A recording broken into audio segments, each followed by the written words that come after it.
सुखदेवती परीक्षित से कहती हैं कि ये राजन, भागवत के 8वें स्कंद में समुद्र मंथन की भी कथा आती, जिसमें परीक्षित जी कहने लगी कि महाराज मुझे आप ये भी कथा सुनाइए। तो सुखदेव जी बोले कि राजन ठीक है, ध्यान से सुनो। प्यारी प्यारी माताओं सज्जनों, ध्यान से सुनिए। एक बार की बात है कि इंद्र कहीं जा रहा था अपने हाथी पे बैठकर, कि तभी रास्ते में उसे दुर्वासा ऋषि मिले। दुर्वासा ऋषि ने उसको बहुत आदर देते हुए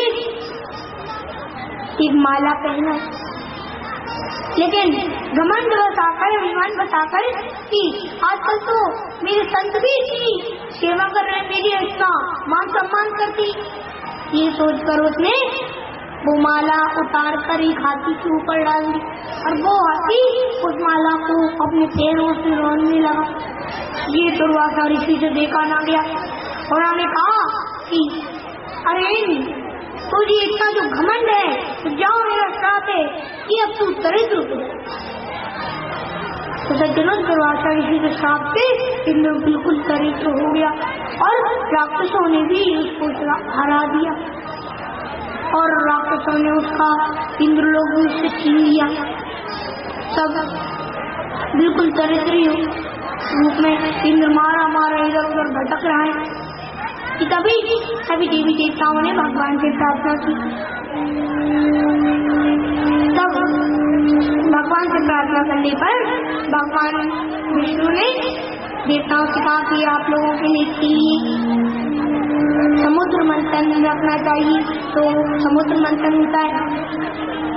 मंदराचल पर्वत की उन लोगों ने मथानी बनाई, बांसुरी नाग की रस्सी बनाई और भगवान ने कूर्म रूप कर मंदराचल पर्वत को अपनी पीठ पर धारण किया। बोलो, ये भगवान का मत्स्य अवतार के नाम से जाना जाता है। बोलो मत्स्य अवतार की।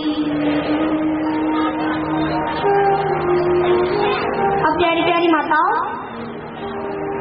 जैसे ही समुद्र मंथन शुरू हुआ तो एक तरफ से राक्षसगण रस्सी को खींचते थे, तरफ देवता खींचते थे, तो उसमें से सबसे पहले अमृत नहीं बल्कि विष निकला। सब डर गए, लेकिन फिर तब भगवान विष्णु के कहने पर भगवान भोलेनाथ ने उस विष को पान कर लिया, उस विष को पी लिया, जिससे उनका नाम नीलकंठ भी पड़ा। बोलो नीलकंठेश्वर भगवान की। अब इधर भैया, इसके बाद एक उत्कृष्टवा नाम का घोड़ा भी निकला, उसे राक्षसों ने ले लिया। ऐरावत नाम का हाथी निकला, उसको इंद्र ने ले लिया। फिर उसके बाद लक्ष्मी जी निकली, उसे नारायण भगवान ने ग्रहण कर लिया, लक्ष्मी जी को। फिर उसके बाद साक्षात भगवान धन्वंतरी अमृत कलश लेकर प्रकट होते हैं वहाँ पर, लेकिन उनके प्रकट होते ही सारे के सारे राक्षस अमृत कलश लेकर भागे। अब भाई अभी करे गए तो भगवान ने मोहिनी अवतार लेकर उन देवताओं से अमृत कलश छुड़ा लिया और देवताओं को लाने बिठाकर वो अमृत पिलाने लगी।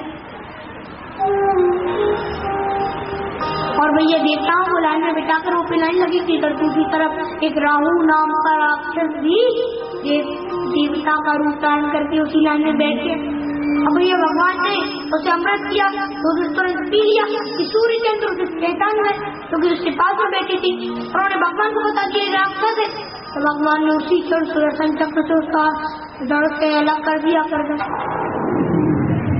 अब भैया वो अमृत तो पी चुका था,